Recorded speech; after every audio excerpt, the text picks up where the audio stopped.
स्वागत है आपका। फिर से डिस्कस करेंगे आज हम पार्ट 8 को, जिसमें हम प्रीवियस ईयर के क्वेश्चंस को अदर स्टेट में जो हुए हैं उनको डिस्कस कर रहे हैं। ठीक है, इनका पीडीएफ आप नीचे टेलीग्राम चैनल से फिर व्हाट्सएप ग्रुप से आप ले सकते हैं, लिंक आपको डिस्क्रिप्शन में मिलेगा। और बेहतरीन क्वेश्चन होंगे, 10 क्वेश्चन आज रखे गए हैं। ठीक है, चलिए स्टार्ट करते हैं। ये देखिए, पहला क्वेश्चन है कि रेट ऑफ क्लीवेज, ये प्रोपोर्शनैलिटी का साइन है, is 1 amount of yolk is rule. ये रूल किसका है? तो ये जो रूल है ये रूल बाल्फोर का रूल है। बाल्फोर एक साइंटिस्ट हुए, उन्होंने बताया कि किसी भी एग, जो एग होता है, एग में जो क्लीवेज होता है, जो विदलन होता है, जो क्लीवेज का जो रेट होता है, rate of cleavage is inversely proportional to the amount of yolk present in egg. यानी किसी भी अंडे में कितना योक प्रेजेंट है वो उसके रेट के इनवर्सली प्रोपोर्शनल होता है। ये जो रूल दिया था, ये दिया था किसने? ये दिया था बेल्फोर ने। इसीलिए इस रूल को क्या बोलते हैं? बेल्फोर का रूल बोलते हैं। ठीक है, तो आपको ध्यान रखना है कि बेल्फोर का रूल है ये। ओके, नेक्स्ट क्वेश्चन देखो कि अरिस्टोटले लालटेन इज फाउंड इन। अरस्तु की लालटेन पाई जाती है किस में? तो वो पाई जाती है स्टार फिश में। किस में? स्टार फिश में पाई जाती है। नेक्स्ट क्वेश्चन कि water vascular system is a salient feature of, यानी जो जल संवहन तंत्र है इनमें से किसकी विशेषता है? तो देखिए, जो वाटर वस्कुलर सिस्टम्स होते हैं वो एक तो पोरीफेरा में मिलते हैं और एक इकाइनोडर्मेटा में मिलते हैं। तो ऑप्शन नंबर ए और सी हमारा क्या हो जाएगा? करेक्ट आंसर हो जाएगा। ओके, नेक्स्ट देखो कि ट्री नहीं, यहाँ पे ट्रू होना था। क्या होना था? True placenta. ट्री नहीं, TRUE ये होना था। True placenta is found in, जो वास्तविक अपरा है वो किस में पाया जाता है? देखिए, जो ट्रू प्लेसेंटा है वो सिर्फ जो यूथेरियन मैमल्स होते हैं उनमें पाया जाता है। किसमें? यूथेरियन एनिमल्स में ट्रू प्लेसेंटा पाया जाता है।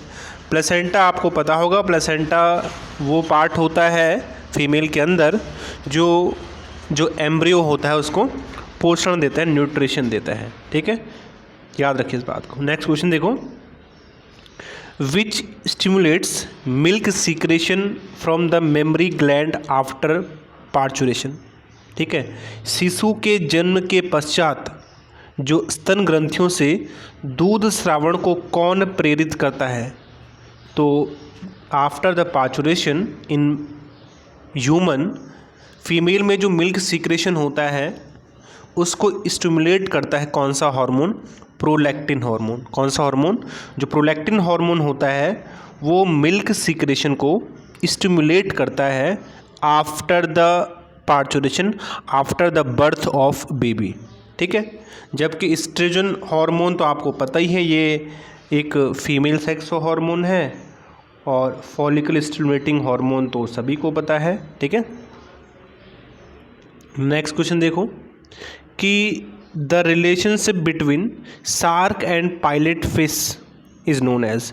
शार्क और पायलट फिश के बीच का संबंध, ये दोनों क्वेश्चन आप मुझे कमेंट करेंगे, बहुत ही आसान क्वेश्चन है। ये दोनों क्वेश्चन मैंने बहुत बार कराए हैं। पहला क्वेश्चन क्या है कि shark, the relationship between shark and pilot fish, shark और पायलट मछली के बीच का संबंध क्या कहलाता है? सहभोजिता कहलाता है, सिम्बायोसिस कहलाता है, म्यूचुअलिज्म कहलाता है, या पैरासाइटिज्म कहलाता है? ये आप मुझे कमेंट करेंगे। और दूसरा क्वेश्चन ये भी है कि the cause of mini martyr disease, जो मिनी मार्टर रोग होता है उसका कारण क्या है? ठीक है, ये आप मुझे बताएंगे। ठीक है, तो बहुत बार हम कर चुके हैं। डेफिशिएंसी ऑफ Hg की कमी के कारण, मरकरी की कमी के कारण, मरकरी की अधिकता के कारण, कैडियम कमी के कारण, और कैडियम की अधिकता के कारण। तो कैडियम से जो रोग होता है उसे इटाई बोलते हैं। क्या बोलते हैं? इटाई बोलते हैं।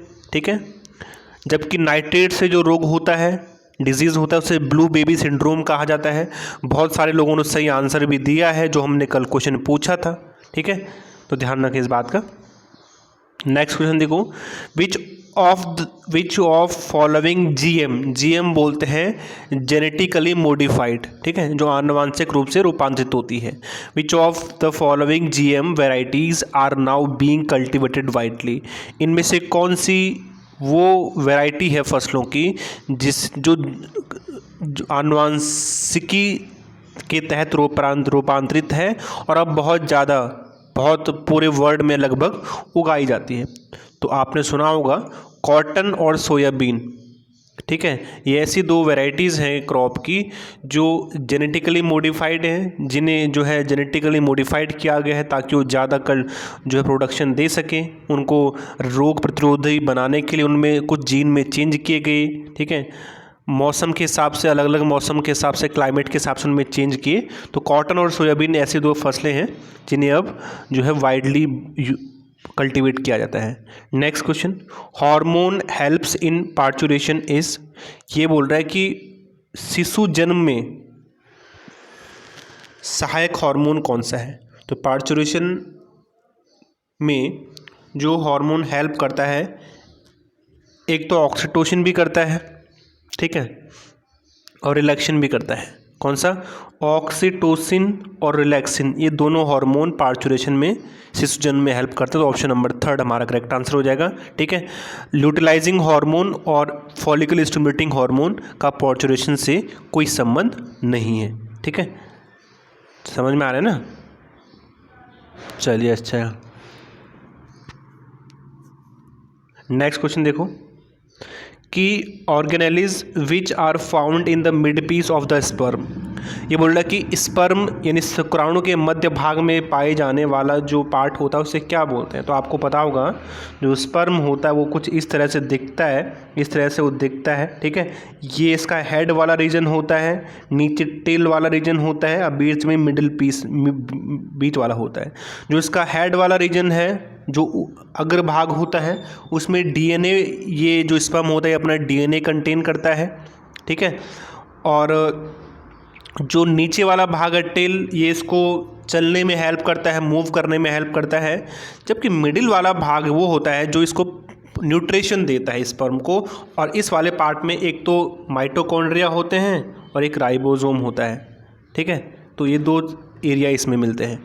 नेक्स्ट क्वेश्चन देखो कि the gas associated with green house effect, तो ये इसका आंसर भी आप मुझे कमेंट करेंगे।